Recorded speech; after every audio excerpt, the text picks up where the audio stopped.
Good morning students. तो आज हम बात करने जा रहे हैं क्लास नाइन्थ की जो हमारी नेक्स्ट पोएम है, the lake of Innisfree. The lake of Innisfree के बारे में आज हम बात करने जा रहे हैं कि ये जो पोएम है इसके अंदर जो राइटर हैं उन्होंने हमें क्या कहा है और वो हमें क्या कहना चाहते हैं। एक छोटी सी पोएम और 3 स्टेंजा के अंदर है, बहुत ही अच्छी पोएम है। तो आइए हम इसे स्टार्ट करते हैं। The lake of Innisfree. I will arise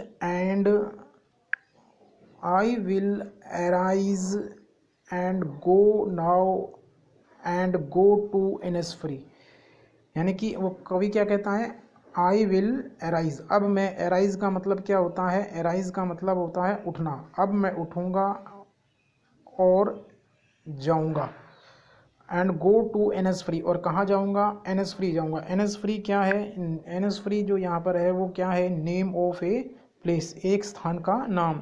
अब मैं क्या होऊंगा, खड़ा होऊंगा और मैं इनिसफ्री नामक जो स्थान है वहाँ पर जाऊंगा। And a small cabin build there of clay and wattles made, और वहाँ पर जाकर मैं क्या करूँगा, अपने लिए एक छोटा सा घर बनाऊँगा।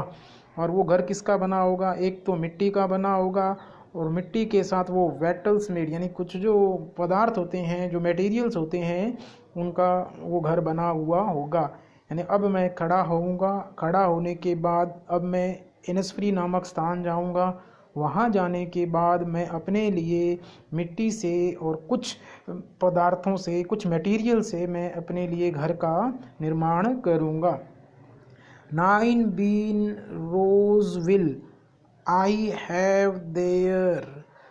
9 bean rows will I have there. 9 bean rows का मतलब है अब मैं वहाँ पर जाऊँगा। बीन का मतलब यहाँ पर हम कह सकते हैं किससे, अपनी क्रॉप से।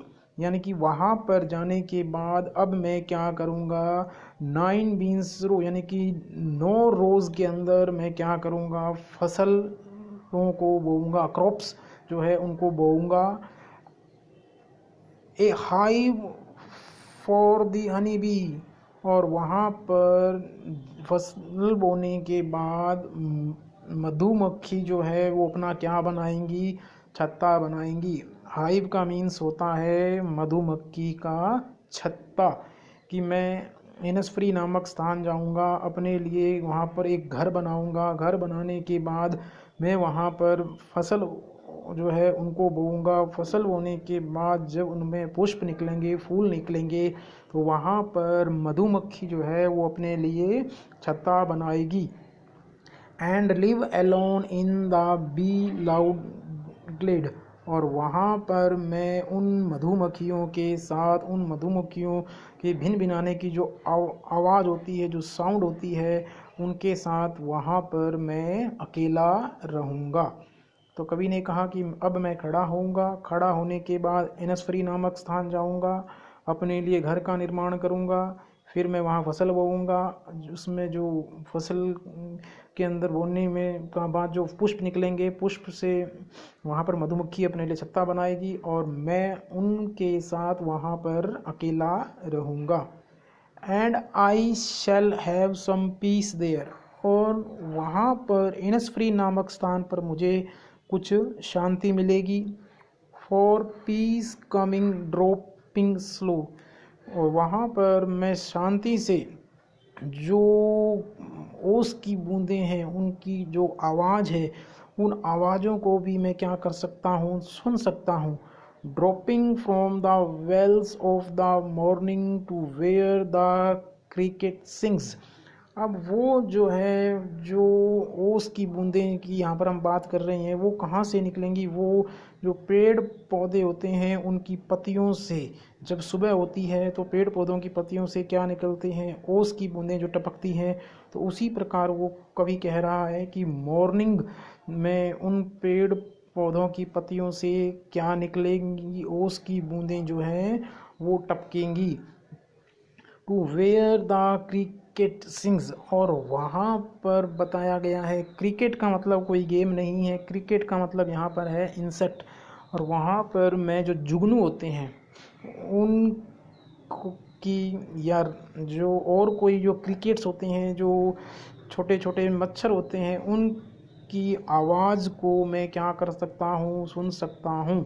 तो उसने कहा कि जब मैं इनस्फ्री नामक स्थान जाऊँगा तो वहाँ मुझे क्या मिलेगी, शांति मिलेगी, शांति से मैं उन ड्रॉपिंग्स की जो आवाज़ है उनको मैं सुन सकता हूँ। वो ड्रॉपिंग्स जो है ओस की बूंदें जो है कहाँ से गिरती हैं, जो पत्तियों के अंदर जो है वो छिपी हुई होती हैं, और उन पत्तियों से वो वहाँ ज़मीन पर गिरती हैं, और वहाँ पर मैं उन छोटे छोटे कीड़े मकोड़ों की आवाज़ सुन सकता हूँ जो वहाँ पर रहते हैं।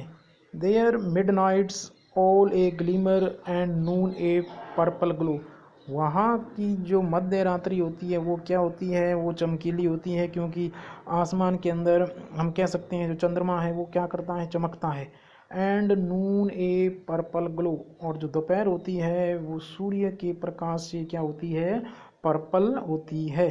And evening full of the linnet's wings, और जो शाम होती है उस शाम को हम देखते हैं जो पक्षी है वो पक्षी क्या करते हैं, पक्षी जो है वापस अपने घरों को रुख करते हैं। यानी कि इसने ये बताया कि रात्रि को चंद्रमा जो है जब वो चमकता है तो मिडनाइट क्या होती है, चमकीली होती है। दोपहर के अंदर सूर्य चमकता है तो वो पर्पल होता है, और शाम को पक्षी जो है वापस जो है अपने घोंसलों की तरफ क्या करते हैं, रुख करते हैं। तो हम उनकी साउंड्स को क्या कर सकते हैं, सुन सकते हैं, महसूस कर सकते हैं। आई will arise and go now, अब कवि दोबारा कहता है कि मैं अब खड़ा होऊंगा और जाऊंगा। For always night and day, मैं रात और दिन लगातार क्या करूंगा, चलूंगा। I hear lake water lapping with low sounds by the shore, मैं झील के अंदर जो पानी होता है जब वो छप छप करता है उस छप छप की आवाज़ को मैं किनारे बैठकर सुन सकता हूँ। While I stand on the roadway और on the pavement grey, I hear it in the deep heart's core, और चाहे मैं झील के किनारे खड़ा हूँ, चाहे मैं किसी सड़क के किनारे, उथली सड़क के किनारे खड़ा हूँ, मैं उन सभी चीज़ों को अपने हृदय के अंदर क्या कर सकता हूँ, महसूस कर सकता हूँ। वहाँ पर कितनी शांति होती है।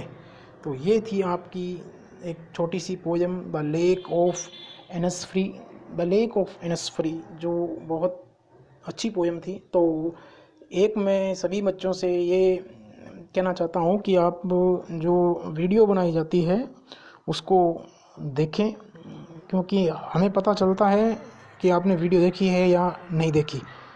तो अगर आप नहीं देखते हैं तो मैं दोबारा इस प्रकार की जो है नहीं बनाऊंगा।